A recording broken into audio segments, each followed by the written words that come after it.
오늘의 말씀은 요한복음 11장 1절부터 4절까지 되겠습니다. 1절을 제가 먼저 읽겠습니다. 어떤 병든 자가 있으니 이는 마리아와 그 형제 마르다의 촌 베다니에 사는 나사로라. 이 마리아는 향유를 주께 붓고 머리털로 주의 발을 씻기던 자요, 형제인 나사로는 그의 오라비더라.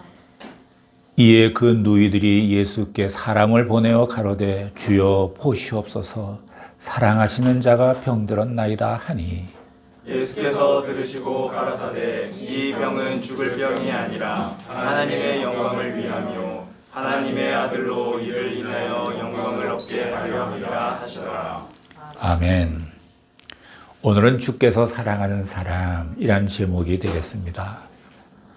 사람이 누군가의 마음이 가면 정이 생깁니다. 사랑은 이런 정에서 생산되기도 합니다. 수많은 글자 중에 정이라는 그 문자가 주는 따뜻함, 너그러움, 푸근함, 그리고 만족함을 느낄 수가 있습니다. 병원에서 근무하는 한 크리스찬 간호사가 있었습니다. 3교대로 근무를 하는데 어느 날 야간 근무를 하게 되었습니다. 밤새도록 열심히 일하고 새벽 5시 가까이 돼서야 조금 의자에 앉아서 쉴 수가 있었습니다. 피곤이 밀려왔습니다. 좀 졸기도 했습니다. 그런데 중환자실에서 벨이 울려왔습니다. 중환자실로 뛰어갔습니다. 끝에 누워있는 환자가 있는 곳에 빨간 불이 켜져서 그곳으로 갔습니다. 그는 말기암 환자였는데 비상상태가 일어난 줄 알고 달려간 것이죠. 근데 그 환자 옆에는 그의 아내가 자고 있었습니다. 그래서 부르셨습니까? 라고 간호사가 질문을 환자에게 말합니다. 이 환자가 말하기를 미안하지만 내가 사과를 좀 깎으려고 하는데 힘이 없어서 깎기가 좀 어렵습니다. 나 대신 좀 사과를 깎아주세요. 이 간호사는 순간 화가 좀 났습니다. 아니, 이 새벽 시간에 사과를 깎아달라니. 그러나 싫지만 할 수 없이 깎기 시작했습니다. 깎고 있는데 또 한마디 합니다. 이 사람이 예쁘게 깎아주세요. 정말 화가 났습니다. 참는데 좀 힘들었습니다. 자신이 크리스찬이니까 잘 도와드려야지 하는 생각이 있어서 끝까지 잘해드렸습니다. 그리고 그 이튿날 그 환자는 죽었습니다. 장례식을 다 치르고 난 후 부인이 이 간호사를 찾아왔습니다. 당신이 사과를 깎을 때 나는 사실 자고 있지 않았습니다. 마음속으로 당신이 깎아주기를 간절히 바랬습니다. 라고 말합니다. 내 남편이 결혼 기념일을 맞이했는데 아무것도 줄 것도 없고 내가 사과를 좋아하니까 자기에게 부탁은 못하고 당신에게 부탁을 드린 것입니다. 이렇게 죽어가면서도 결혼기념일을 생각하면서 아내에게 결혼기념 선물을 사과라도 깎아드려야겠다는 그 남편은 참 정이 깊었던 사람이었습니다. 여기서는 사랑이라는 표현보다는 정이라는 표현이 더 깊은 것이 맛이 나는 것 같습니다. 사람이 생각나고 마음에 끌리게 되면 정이 생기지요. 여러분, 친정어머니가 딸을 시집 보낼 때에 뭐 이것저것 바리바리 보따리를 싸주지 않습니까? 시집가는 딸은 은근히 하나라도 더 챙겨가려고 하는 모습을 보이기도 합니다. 친정어머니께서는 충분히 다 싸주었는데도 그래도 뭔가 좀 부족한 듯 해서 또 집에 들어가서 이것저것 또 꺼내서 바리바리 챙겨줍니다. 왜 그래요? 정 때문에 떠나가는 딸에게도 어머니를 향한 정이 있지요. 딸에게도. 그러나 엄마의 정에는 미치지 못합니다. 엄마의 정은 정을 죽어도 그 정의 여운이 남는, 그 울림이 그치지 않는 여운이 있지 않습니까? 우리가 가끔 보면 드물지만 이 정의 여운이 있는 사람이 있습니다. 오늘 본문에 나오는 예수님과 나사로, 마르다, 마리아, 이들 형제들 사이에는 서로 마음으로 깊이 생각하는 정이 있었습니다. 따뜻한 정이 있는 사람이, 정의 여운이 있는 사람이 매력적인 사람이지요. 오늘의 본문 1절 말씀을 읽어보시겠습니다. 1절 시작.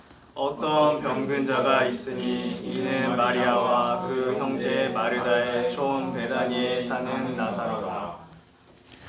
나사로라는 이름의 뜻은 하나님은 나의 도우심이라는 의미입니다. 베다니를 가리켜서 마리아와 마르다의 마을이라고 한 것을 보면 그들 자매가 그곳에서 이름이 잘 알려진, 누구나가 잘 알고 지내는 인물이었던 것 같습니다. 나사로라 하는 사람이 그들의 오라비인데 병들어 죽게 될 형편에 처해 있습니다. 그는 1절 말씀을 기준해서 3일 후에는 정말로 죽게 됩니다. 사랑하는 오라비가 병들어 죽게 된 것을 누이 동생들이 바라본다는 사실은 얼마나 가슴 아프고 당황스러운 일인지 모릅니다. 만약 자식이 아파서 고통스러웠다면 부모는 내가 대신 아팠으면 하는 마음을 갖게 되지 않습니까? 마리아와 마르다도 죽게 된 오라비를 바라보면서 그런 동일한 마음을 갖고 있었을 것입니다. 병이 든다는 것은 슬프고도 안타까운 일입니다. 2절을 보시겠습니다. 2절 시작. 이 마리아는 향유를 주께 붓고 머리털로 주의 발을 씻기던 자요 병든 나사로는 그의 오라비라. 마리아는 베다니 마을에서 잘 알려져 있고 예수님과 개인적인 친분을 갖고 있었습니다. 5절 말씀에 보면 예수께서는 마르다와 그녀의 자매와 나사로를 사랑하셨습니다. 라고 기록하고 있습니다. 이 말씀을 볼 때 예수님은 자매의 가족과 이미 친분을 갖고 있었던 것으로 보입니다. 근데 2절 말씀에 보면 자매 중에서 마리아에 관한 이야기만 하고 있습니다. 왜 그럴까요? 마리아와 마르다는 모두 예수님을 사랑했습니다. 근데 마르다는 물질적인 것을 갖고 사랑을 했습니다. 그녀는 예수님이 집에 오시면 음식 준비하느라고 몹시 바빴습니다. 그러나 마리아는 자기가 가장 아끼는 것으로 예수님을 사랑했습니다. 옥합을 깨뜨려서 귀한 향유를 예수님께 붓고 자신의 머리털로 예수님의 발을 씻었습니다. 어떻게 보면 사랑이란 것은 거룩한 낭비인지도 모르겠습니다. 흔히 사랑의 표현 방법으로 꽃을 사서 선물하듯이 마리아는 귀중한 향유를 준비해 두었다가 예수님께 부어드렸습니다. 그리고 여자들이 가장 소중히 여기는 머리털로 예수님의 발을 닦아드렸습니다. 주위에 있던 사람들은 마리아의 행동을 비난했습니다. 비싼 것을 왜 그렇게 허비하느냐라고 했죠. 그러나 예수님은 그 여자를 비난하지 마라, 가만두어라. 그녀는 나의 장례식을 준비하고 있다라고 하시면서 마리아의 믿음을 아름다운 것이라고 칭찬하셨습니다. 사람들의 기억에 오래 남는 사람은 물질적인 것이 아니라 정신적이고 영적인 것입니다. 마르다는 예수님에 대한 사랑은 물질적인 것으로 표현했지만 마리아는 영적인 것으로 표현했습니다. 자매는 오라비가 병들어 죽게 된 안타까운 사연을 담아서 사랑을 보내서 예수님께 전달했습니다. 예수님이 자신의 오라비인 나사로를 살릴 수 있다고 믿고 있기 때문입니다. 그런데 성경에는 병들어 죽게 된 나사로와 예수님 사이에는 대화가 없습니다. 나사로의 누이 동생과 예수님과 나누는 대화만 있습니다. 3절을 보시기 바랍니다. 3절 시작. 이에 그 누이들이 예수께 사람을 보내어 가로되 주여 보시옵소서 사랑하는 자가 병들었나이다. 이 짧은 말씀이지만 좀 두 가지 궁금증을 불러일으킵니다. 첫째는 누이 동생들은 왜 직접 예수님을 찾아가지 않고 다른 사람을 보냈을까 하는 것입니다.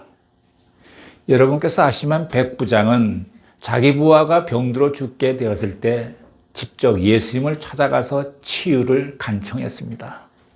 그러면서 예수님이 친히 오실 필요는 없으십니다. 말씀만 하시면 내 부하의 병이 낫겠습니다. 라고 고백했습니다. 예수님은 백부장의 말을 듣고 그 믿음을 놀라워 하셨습니다. 보통 사람들은 예수님이 직접 오셔서 기도해 주시고 안수까지 해 주셔야 안심합니다. 그러나 백부장은 예수님의 능력을 온전히 믿고 있었던 것입니다. 마리아와 마르다도 백부장과 같은 믿음을 갖고 있었다고 생각합니다. 믿음이란 지극히 내면적이고 사람의 눈에 보이지 않는 것입니다. 예수님이 찾아오시지 않아도 병이 낫기를 믿는 것입니다. 우리가 하나님을 믿는 것은 뭔가를 받기 위해서가 아니라 사랑하고 신뢰하기 때문입니다. 사랑은 감동을 주고 기적을 일으킵니다. 두 번째로 누이 동생들이 예수님께 보낸 전갈에 무슨 내용이 기록되어 있을까라는 것입니다. 자매는 주여 주께서 사랑하시는 사람이 병들었나이다 라고 간단히 썼습니다. 아마도 눈물을 흘리면서 기록했을 것입니다. 그러나 예수님에게 섭섭함이나 원망함 같은 것은 없었습니다. 상황이 이렇게 되었는데 왜 안 오십니까? 라는 원망도 생길만 한데 그렇지 않았습니다. 빨리 오셔야 합니다. 라는 부담감도 주지 않습니다. 병들어 죽게 된 오라비를 낫게 해달라는 말도 없습니다. 예수님께 강요하지 않은 것입니다. 또 속히 방문해달라는 부탁이 없습니다. 예수님의 조건과 능력에 월권하지 않았습니다. 주여, 주께서 사랑하시는 자가 병들었나이다. 어떤 것에 대한 요구가 아니라 사랑의 호소입니다. 우리가 가나의 혼인잔치에서 예수님의 어머니 마리아가 그랬죠. 예수님께 포도주가 떨어졌다. 요 말만 했지 그 밖에 딴 말을 안 했습니다. 우리는 하나님께 기도하면서 이건 이렇게 해주시고 저건 저렇게 해주시고 이렇게 우리가 주로 기도하지 않습니까? 우리가 주님의 권위와 능력을 신뢰하고 모든 것을 내어 맡기는 것이 능력입니다. 우리의 기도를 기도답게 하는 것은 보이지 않고 만져지지 않는 주님의 능력 앞에 전적으로 신뢰하는 믿음입니다. 주님의 주권, 능력, 지혜에 월권하지 말고 사실 그대로 아뢰면서 자신의 간절한 소망을 보이는 것이 성숙한 그리고 깊은 기도입니다. 하나님, 내 아들이 대학 입시를 앞둔 고등학교 3학년입니다. 뭐 이렇게만 기도하면 되는 거죠. 근데 우리는 뭣도 해달라, 뭣도 해달라, 뭣도 해달라, 어느 대학 가게 해달라, 어느 과를 가게 해달라 이렇게 기도하지 않습니까? 제 손자가 지금 고3이거든요. 엄청 공부 열심히 해요. 부모들은 어느 대학, 어느 과 가기를 원하죠. 근데 저는 그렇게 기도하죠. 하나님의 원하시는 대학과 원하시는 과로 우리 손자를 인도해 달라고 이렇게 기도합니다. 하나님께 자꾸 이렇게 하나님의 뜻에 맡게 해야 그게 최선이 아니겠습니까? 마르다와 마리아가 주여, 즉 주님이라고 부르면서 사연을 시작했습니다. 여러분, 우리가 주님이라고는 부르는 말이 참 좋습니다. 우리가 예수님을 주님이라고 부를 수 있는 것이 큰 축복입니다. 그것은 신앙의 고백이고 신성의 고백이기 때문입니다. 우리가 항상 주님을 부를 수 있기를 축원합니다. 그리고 사랑하시는 자라고 적고 있습니다. 자매는 사랑하는 자라고 표현하지 않고 사랑하시는 자라고 표현합니다. 흔히 우리는 내가 주님을 얼마나 사랑하는데, 내가 교회를 얼마나 열심히 다니는데 라고 말합니다. 그 말의 주제는 바로 자신입니다. 주체가 자기 자신이 되면 경우에 따라 하나님께 섭섭함이 생길 수 있습니다. 그러나 자매는 쪽지에 예수님이 사랑하시는 자라고 표현했습니다. 그것은 하나님이 독생자를 세상에 보내주실 만큼 인간을 사랑하십니다라는 뜻입니다. 마지막으로 병들었나이다 라고 적고 있습니다. 여기서 병이라는 말은 죽게 될 정도의 쇠약함을 뜻합니다. 하나님의 궁혈에 의지하고 하나님의 사랑과 은혜에 희망을 건다는 것입니다. 다음은 마지막으로 4절을 읽어보시겠습니다. 4절 시작. 예수께서 들으시고 가라사대 이 병은 죽을 병이 아니라 하나님의 영광을 위하며 하나님의 아들로 이를 인하여 영광을 얻게 하려 함이라 하시더라. 우리는 앞서서 태어날 때부터 속용된 사람의 이야기를 들었습니다. 그렇게 태어난 것이 본인의 죄나 부모의 죄가 아니듯이 우리가 고난받는 것도 우리의 죄나 조상의 죄 때문이라고 규정 짓지만 마십시오. 그것은 하나님의 일을 나타내기 위함이라고 예수님은 말씀하셨습니다. 우리는 이 말씀을 잘 적용하셔야 합니다. 우리가 말씀을 읽고 그렇구나 하고 지나가지 말고 어떤 것은 자기 적용에 이렇게 활용을 해야 됩니다. 혹시 여러분 자신이나 자녀에게 질병이 생겼습니까? 그것이 중병일지라도 불치병일지라도 이제부터는 선포하십시오. 주여, 내 병은, 내 자녀의 병은 죽을 병이 아니라 하나님의 영광을 나타내기를 위함입니다 라고 계속 선포를 하십시오. 그러면 사실 기적이 일어납니다. 기적이 일어나요. 병원에 입원하는 일이 있을 때에도 수술을 받게 될 때에도 이 병은 하나님의 영광을 나타내기 위함이라고 끊임없이 선포하십시오. 기적이 일어날 것입니다. 이렇게 우리는 말씀을 적용을 잘 하셔야 돼요. 적용과 실천을 잘 하셔야 합니다. 오늘 본문에서 적용과 실천을 한 가지 꼭 배우시기를 바라요. 계속해서 본문을 보시면 실제로 나사로는 죽습니다. 그리고 4일 후에나 예수님께서 나사로를 다시 살리십니다. 우리는 죽음에 대해서 걱정하지 말아야 합니다. 믿음을 가진 사람은 죽어도 다시 살아납니다. 사람은 죽음으로 모든 것을 끝내지만 하나님은 절대로 끝내시지 않습니다. 죽음은 인간이 만드는 것이 아니라 하나님의 섭리에 따르는 것이기 때문입니다. 제가 다닌 온누리교회 하용조 목사님은 참 그분은 병치레를 너무 많이 했어요. 그분께 목사님 어디가 그렇게 아프십니까? 이렇게 질문하면 안 돼요. 목사님 도대체 안 아픈 것이 어딥니까? 이렇게 물어봐야 될 정도예요. 그러나 그분은 자신의 병을 주님의 몸된 교를 위해 축복이었다고 고백을 했습니다. 각종 질병으로 인해 비전을 갖게 되었다고, 그리고 하늘을 바라보게 됐고 인간적인 안락과 평안을 위해 살지 않도록 이끄신 하나님께 영광을 돌린다고 했습니다. 그분은 마지막 4년을 동정에서 치료받으면서 지내시며 저와 함께 많은 이야기를 나눴습니다. 주일이면 또 저에게 와서 저 뒷자리에 앉아서 설교를 들으시고 나는 그분 앞에서 설교를 늘 하곤 했습니다. 그렇게 되니까 제가 설교가 조금 바뀌더라고요. 신경을 쓰니까 설교할 때 이렇게 뭐죠? 군더더기 말이 전부 없어지기 시작하는 거예요. 뭐 2번 말하고 3번 말하고 뭐 이런 것이 다 제가 그래서 원고를 다 씁니다. 2번 반복해서 얘기하지 않으려고. 여러분 얼마나 들으면 실증 나겠어요. 이게 식상하죠. 제가 그런 버릇을 좀 고쳤어요. 우리는 예수님의 나사로가 죽은 것을 미리 아셨다면 그 전에 찾아가서 살려주셨으면 좋았을 텐데 라고 생각할 수도 있습니다. 그러나 예수님은 통지를 받고도 3일이 지나도록 가시지 않았습니다.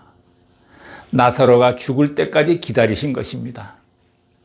자매들과 그 주변 사람들이 생각했던 최선의 응답은 나사로의 병을 고치기 위해서 낫게 하는 것이 그런 원했지만 예수님은 그렇지 않았습니다. 나사로를 죽음에서 일으켜서 하나님의 영광을 보이는 것이었기 때문입니다. 우리에게 닥친 모든 고난도 축복의 도구가 되기를 바랍니다. 고난으로 말미암아 겸손해지고 진실하고 의로워짐으로 말미암아 하나님께 영광을 나타낼 수 있는 것입니다. 예수님께서 나사로의 소식을 들으시고 죽을 병이 아니라 하나님의 영광을 나타내기 위한 고난이다 라고 말씀하셨습니다. 여러분에게 닥친 고난도 질병도 이렇게 해석하시기를 바랍니다. 모든 고난과 질병이 축복으로 바뀔 수 있기를 예수님의 이름으로 선포합니다. 기도하시겠습니다.